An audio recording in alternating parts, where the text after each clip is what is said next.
prend pas tout le monde en charge. déedéet waaw d'accord loolu la mairie ne prend pas tout le monde en charge. yow toog nga une année jàngi woo. mën na am ne am nga benn job bu ndaw. mën na am ne delluwaat nga genge new bay mën nga ko jël en charge. waaw jeex na kon nga ñëpp mais côté boobu moom fay jiwul. léegi li ma mënul comprendre mooy.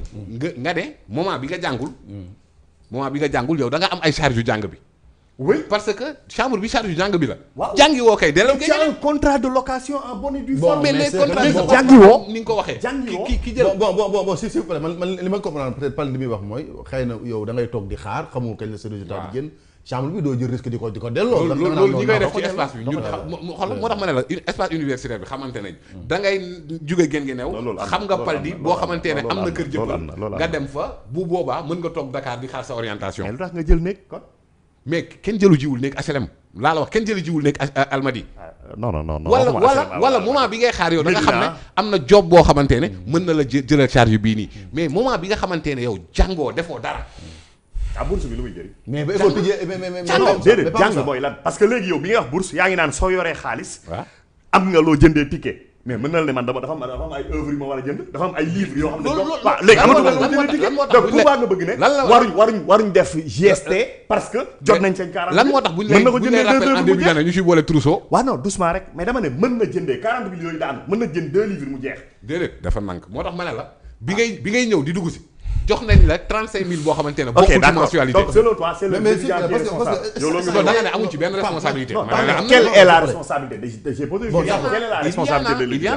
mais loolu benn la. oui ok loolu benn la. même aussi am na ñuy wax ne par exemple turpitude yi. oui par exemple. de toutes les façons ci administration bi la jógee. mais léegi génneel ci ay affaire dépenses quotidiennes courantes. dañu am plan de carrière ah. tout à fait les gens ont des plans de carrière. tu es à l'université le ministre. nee na dafa am responsable syndical boo xamante ne il a 31 ans il faut que l'on l'interroge.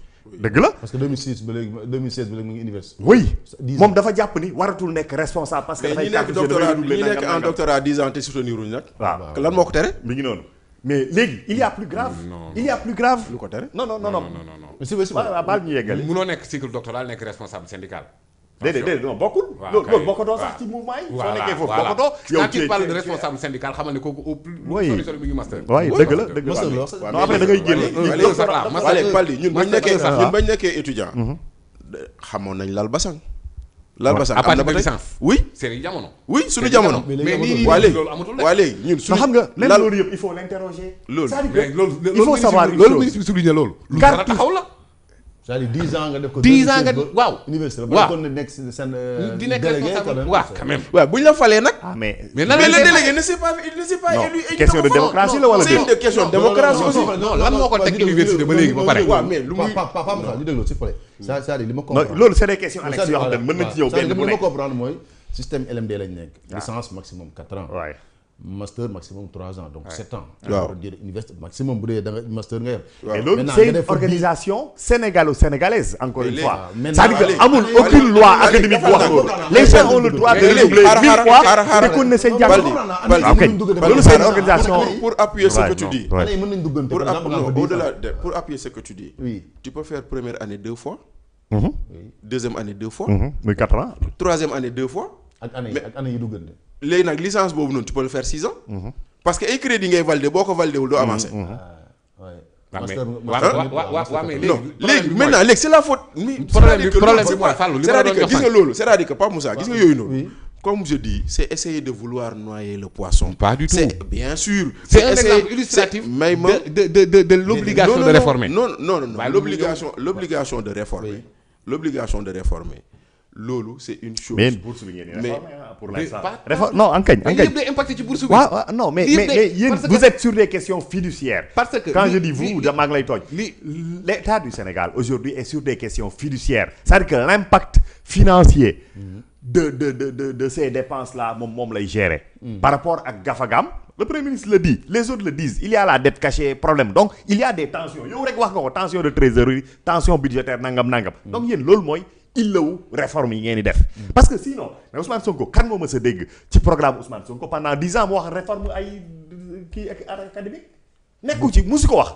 il n'a jamais parlé de problème de bourse parce que du problème en réalité et loolu dinañ ci ñëw maintenant xam nga beneen impact bi léegi on passe sur les dépenses courantes. dafa am aujourd'hui l'âge de la retraite ñaata la. 60 ans. 60 ans sur le public. waaw 63 65 ans def na pour les universitaires genre yooyu noonu. mais ku am sa plan de carrière ne par exemple dama war a génn université à 25 ans à 27 ans nangam. parce que le système dafa périclité dafa yàqu léegi wax nañ da ngay def benn master mën na la jël 2 ans ou 3 ans. licence mais loolu dafa am impact ci sa plan de carrière. dafa am impact ci sa cotisation retraite c'est-à-dire que li nga waroon pare liggéey ko. lañ lay jël 2 ans 3 ans 4 ans. et même plus ci sa cycle. universitaire. léegi man kaa gagné boobu kan moo koy fay est-ce que état da la koy fay. mais du loolu moo indi loolu moo gën a metti suñu waroon fay loolu moo gën a metti. du loolu moo indi médecin yi. man ñëw waaw kañ. du loolu moo indi médecin yi ñu may leen ñu am retraite à 65 ans. voilà parce que ils prennent 7 ans pour. 14 12 ans non waaw après soo demee spécialisation ça prend 12 ans. ça prend 12 ans. ok xam nga lu ma la wax. D'accord, mais ok. loolu noonu. est-ce que impact boobu ñoom ñi bëgg réformer parce que réformer ce n'est pas pour gérer un budget c'est pour rendre le système meilleur. mais est-ce que ñoom xalaat nañ loolu dans la réforme donc ñoom dañ nekk ci ay calcul. ñu ngi wax ne bokk na si liñ gën a bëgg a def mooy ñu fexe ba année universitaire bi. waaw non année Normal, mais normal. au fin de rationalisation de la bourse ñoom problème boobu la ñu am or cette question là cette situation xam nga fan nga koy fekk. direction des bourses. oui direction de l'enseignement supérieur. rectorat de l'université ak peut-être le COUD. ñooñu ñoo ko yor c'est des services de l'État l'étudiant n'a rien fait pour perdre du temps. Oui. Absolument rien. Et il ne peut pas payer pour cette perte de temps là mënu ko fay. c'est des turpitudes d'autres que d'autres doivent endosser. Okay. Maintenant réformer pour réformer même su fekkoon ne qu'il faille réellement réformer. mais duñ ko imposer.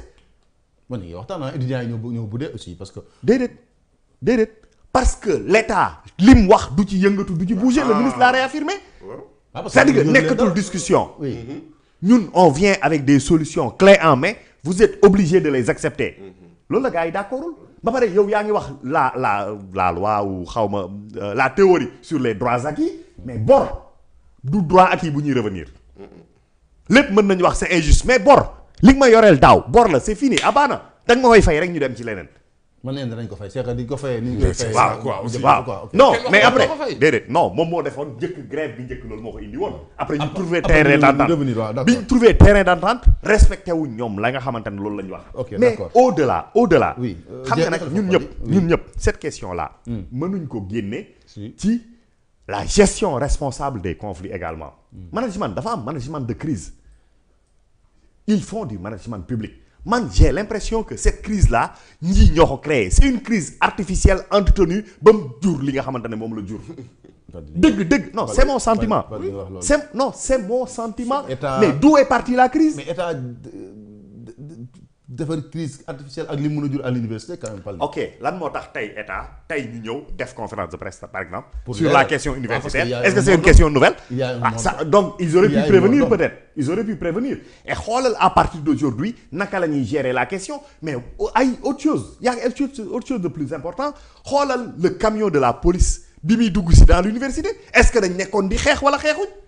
non étudiants yi ñu ngi naan la ñu xeexuñu dañoo. waaw ñi ngi wax ñum xeexuñ ñenn ñi ñoo ngay dugg di avancer commencer gazer. waaw.